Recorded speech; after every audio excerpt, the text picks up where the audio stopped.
it starts with understanding how clients will be. This pandemic actually proves that clients still don't take insurance seriously. Think about it. In this pandemic, more people fell sick, many people passed away, but there was no queue outside your house of people wanting to buy insurance. There's no line. There's nobody waiting outside my house saying, Sanjay, I need to buy insurance. This pandemic proved that even when people feel the risk, they don't feel the need to buy insurance. And that is what makes this so exciting. Because that means you can have the best technology in the world, you can have the best distribution online in the world, people will still not buy because it is not their priority. Guys, this pandemic proved that your job has become even more valuable. People are not buying insurance online. Yes, they are buying the commodity insurances online. Your travel insurance, your home insurance, a little bit of medical insurance. But when it comes to true financial planning, clients need you more today than ever before. This pandemic proved. But the problem is, how do you start that conversation? And that is what makes this very unique.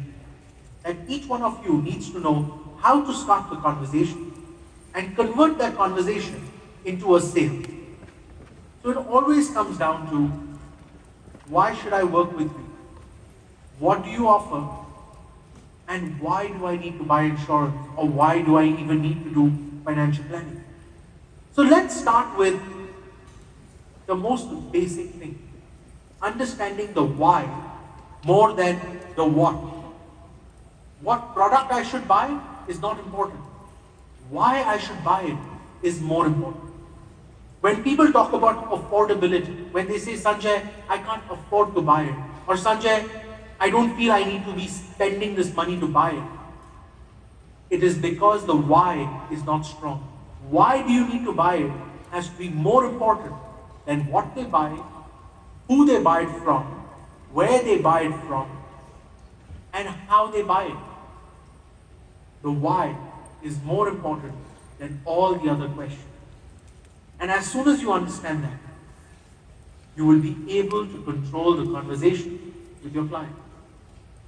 Ladies and gentlemen, the 21st century financial advisor talks about why financial planning is important, and that's what you need to focus on. Now let's come to the most important part, conversation. How do you start conversations with your client?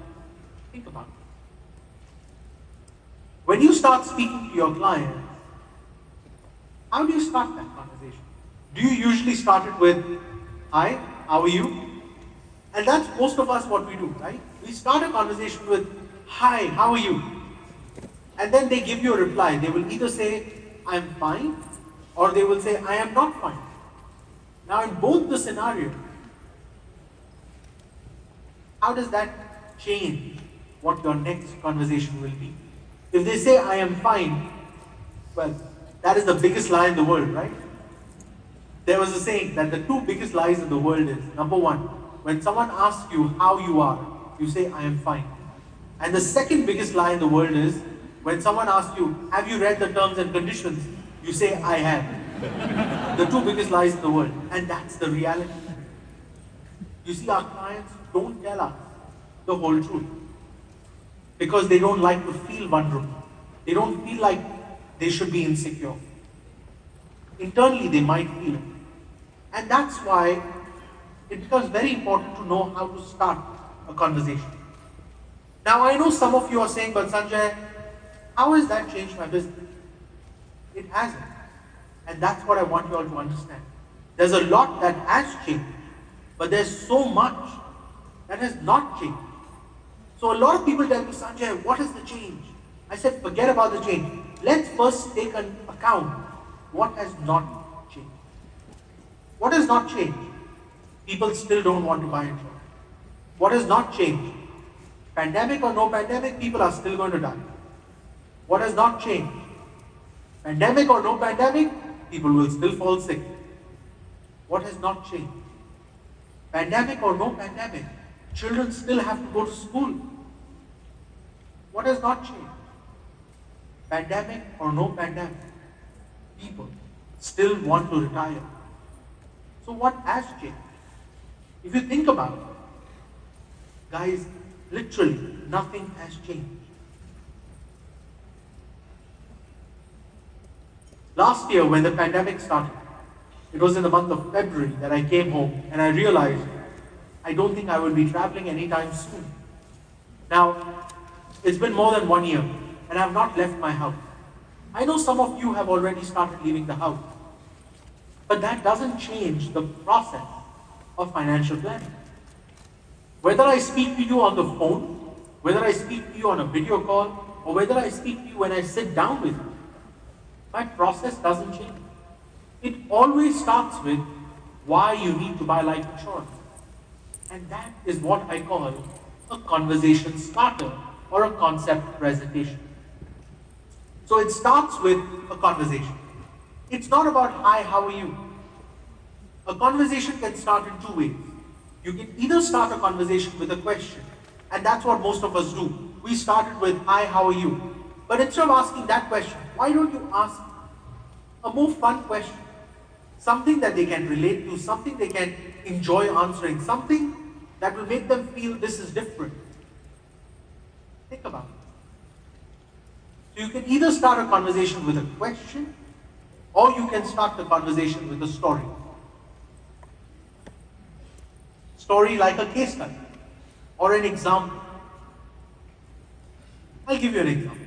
So I love starting my conversation with stories because I think it's probably one of the best ways for me to connect with my client.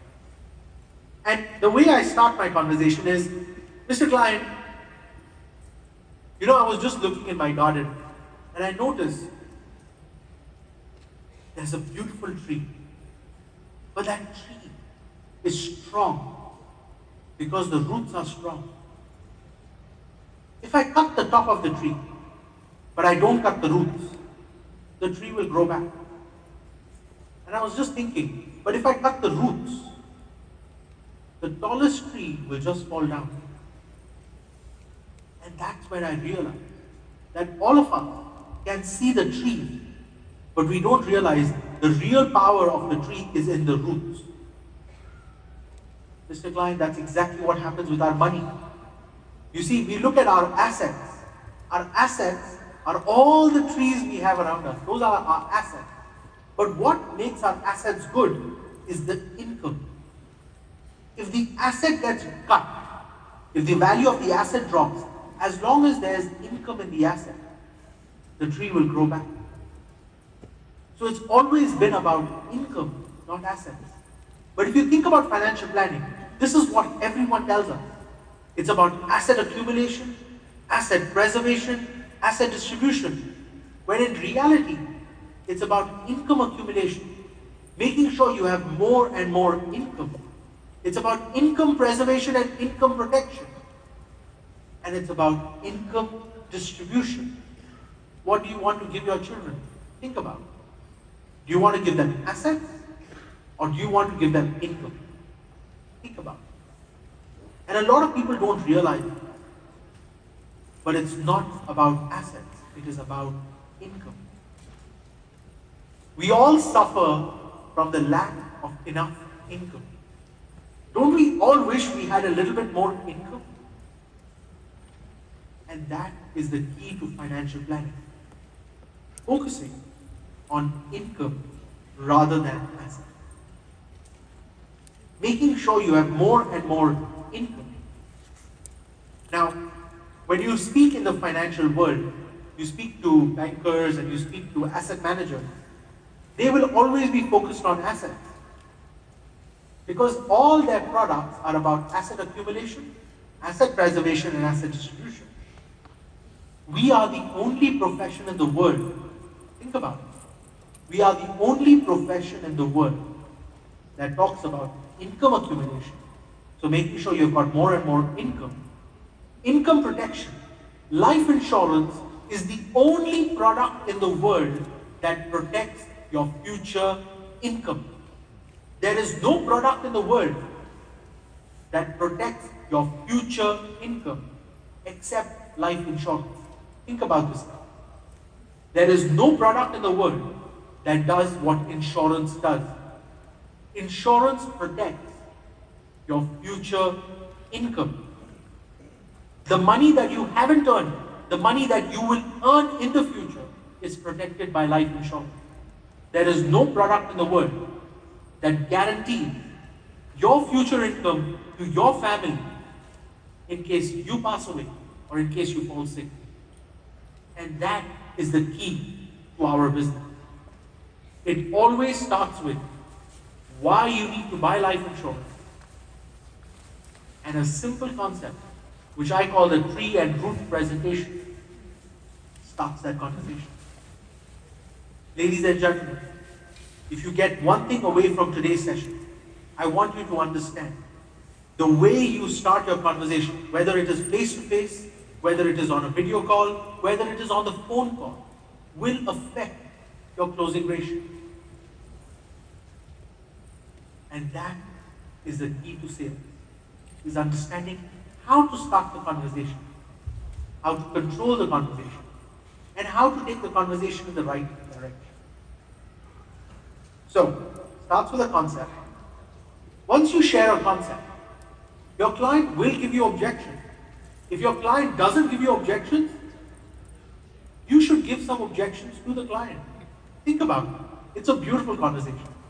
Convert it into a story. Mr. Client, I know what you're thinking. I was speaking to another client of mine and he said, Sanjay, but I'm so rich, why do I need insurance? You see, I'm asking the question to myself. If your client doesn't ask you a question, you can ask yourself a question in front of the client. Ask the objection. Because maybe they're thinking about the objection, but they just don't feel like asking. I was speaking to this client of mine and I realized, he said, Sanjay, I'm so rich, why do I need insurance? Well, Mr. Client, you are absolutely correct. I realized if you're very rich, why do you need insurance? But I want you to think about this, a very simple question. Did you know that insurance was only made for rich people? It wasn't made for poor people? Think about it. I give you a car and I give you a bicycle. Which one do you insure? The car. And the simple reason is, it's got a lot more value. You see, insurance was never made for poor people. It was made for the rich.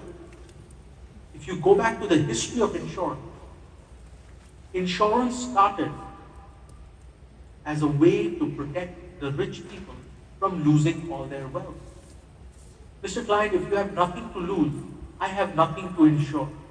But if you have anything to lose, I have to insure you. And I want you to think about this. This is a conversation. After a conversation with me, if you don't feel like buying insurance, I have not done the job correct. And that should be your mission. Your mission should be to make sure your clients feel they need to at least think about it, even if they don't make a decision. That is the mission that every financial advisor is on. Making sure our clients understand the importance and the reason why they need to even think about buying insurance. Today, it's not about how much you know. And I want you to realize this as well. That you might know a lot of things, but that is not enough anyway. Your clients have access to data. They can go on Google, they can find out things. Technology is available to them. What makes you different is telling them how to use it.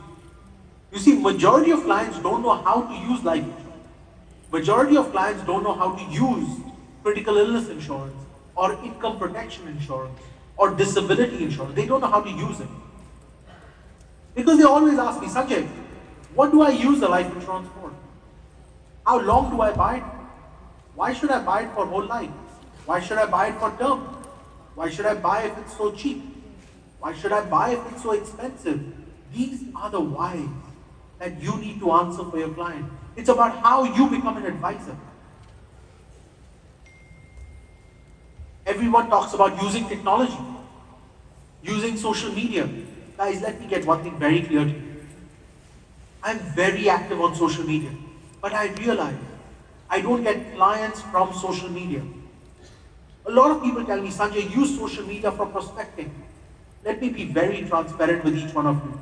I don't use social media for prospecting because social media is a tool to communicate, but it's not a tool for prospecting for me. And I'll explain why. When someone is looking for me on social media, it's because they need to buy insurance. And if someone needs to buy insurance, that means they're already probably sick. Think about it. I tried. It's not that I didn't try. So if I tell you I didn't try it, that's not true. I tried.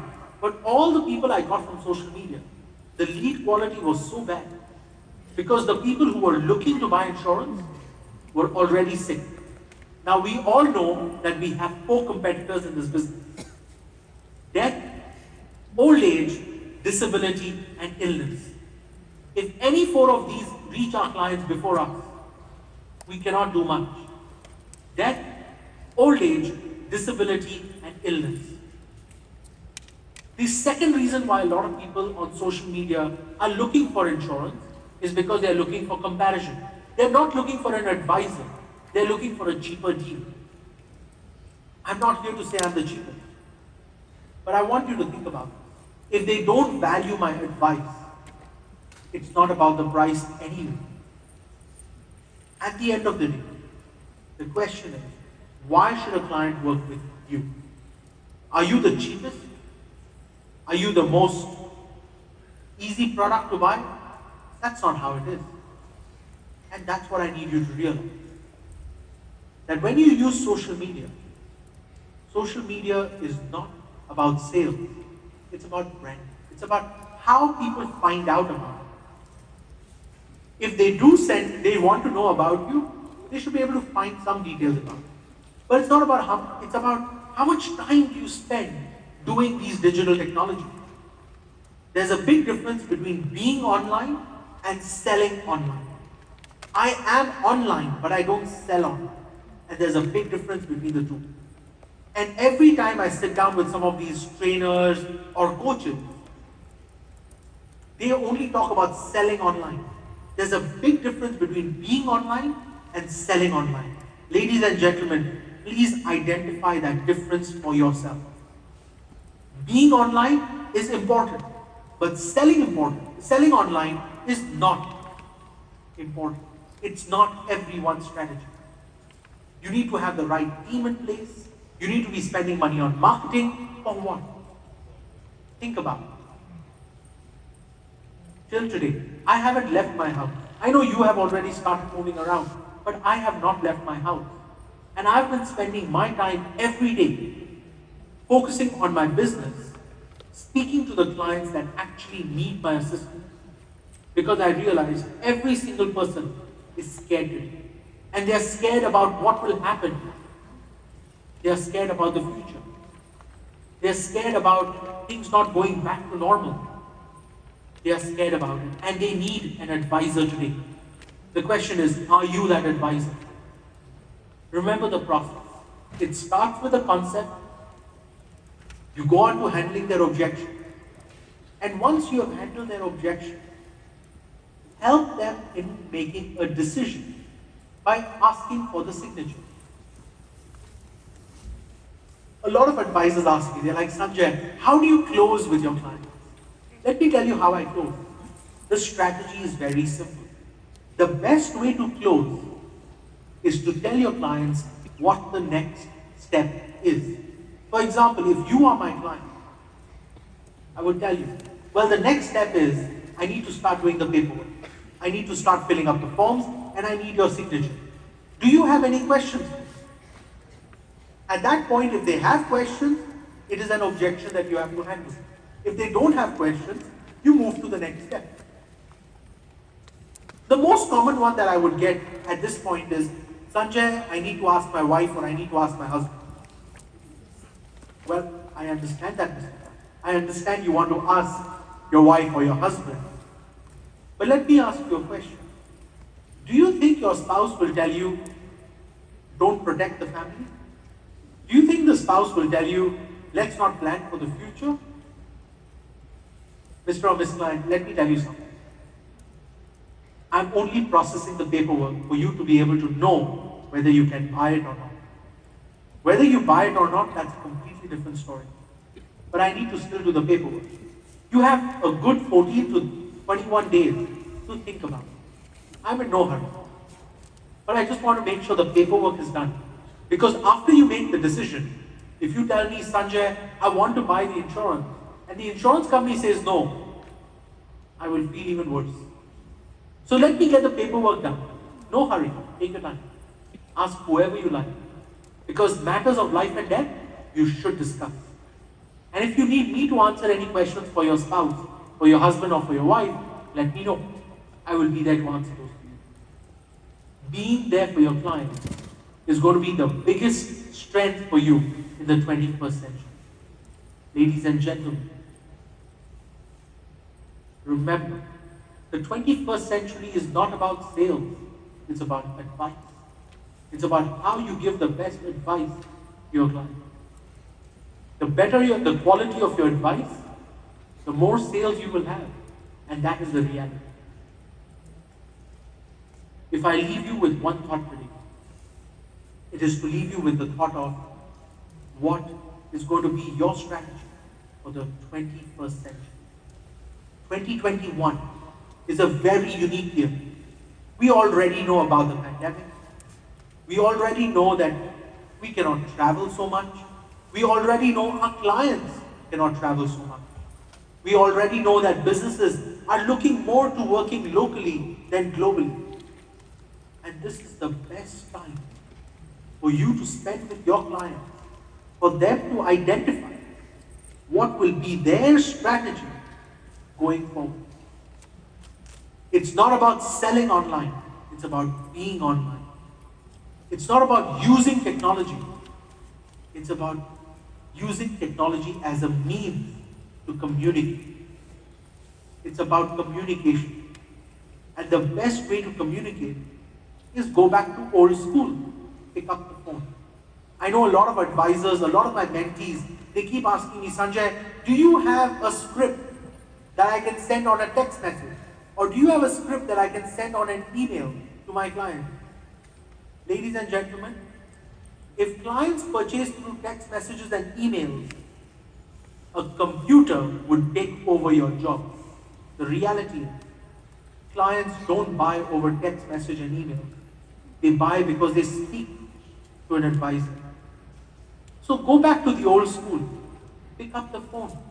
Talk to people. Have a conversation with them. Tell them a story. Ask them questions. Have fun. Enjoy the process of sales. Don't get scared. Learn to pick up the phone and talk to people. That is the job of the 21st century financial advisor. Communicating with their clients with love, with passion, and with conviction. If you don't believe in our business, you will fail in this business. If you don't believe in your product, you will not be able to tell your clients why they need to do it. Your why has to be very strong. Why are you in this business? Has to be very strong. Because there are days when you wake up and you don't feel good. There are many days when I wake up and I say, why am I in this business? And if my why that day is not strong, I will find a reason to quit. Majority of the people that leave this business because they don't know why they are in this business. Make sure the why is very strong. Because we have good days, we have bad days. But the why keeps us going. Every night before I sleep, I have a schedule for the next day. Because when I wake up in the morning, I don't want to spend my time planning the day. I want to spend the time executing the day. I want to spend time executing what I thought I will do that day. I don't want to spend my time planning. So I plan before I sleep. I have a schedule for the next full day. But if I wake up in the morning and I don't feel good, which also happens, at least I have a plan of things that I need to do and I need to get out of the way. So I don't spend the day just wasting the time. I want you to think about this. We always have a good day, we always have a bad day. But you need to have a plan for the next day. Because when you wake up and you feel good, you should be able to go out and execute your strategy. If you feel bad, at least you know what you need to get done for the day, so that you don't waste the day. Ladies and gentlemen, plan your day the night before you sleep. If you realize that today's session, I've given you a lot of tips on how to become a 21st century financial advisor. You don't have to execute all of them. Pick up the strategy that you find most useful to you. If it's about conversations, find the right way to start conversations. Pick up a nice story. Ask the right question. Don't start a plain conversation with, "Hi, how are you?" If you have a problem with objections, learn to handle objections. The strategy is very simple. Acknowledge the objection. Don't challenge your client. Acknowledge the objection. Ask them a question that will allow them to understand the objection. Give them an example or a solution on that objection. And make sure they understand. Make it relatable to them. That is the process of objection handling. And then the next step, if you are weak with closing, make sure you explain to them the next step. Is it a signature? Is it a picture with an ID? Is it a copy of their application form? Tell them what the next step is. If you don't tell them what the next step is, don't think your clients will tell you, "Oh, where do I sign?" Your clients don't tell you. You have to tell them where to sign. So learn to do that. And the most important thing, if you take one thing away from the session, make sure you have a schedule. Make sure you're ready for the next day. Make sure that you're prepared. 2021 is your year of success. The only question you have to answer is, are you ready? And if you are not ready, there's no one else in the world that can do that for you. So spend some time today. Replan your 2021. Replan your strategy. Replan who will be the prospects you will work with. Replan. Restart. Relearn. And the most important, re-engage with your clients. Pick up the phone and talk. Communicate. Have a conversation. Ladies and gentlemen, let's make 2021 our best year ever. Thank you very much. Stay safe and God bless.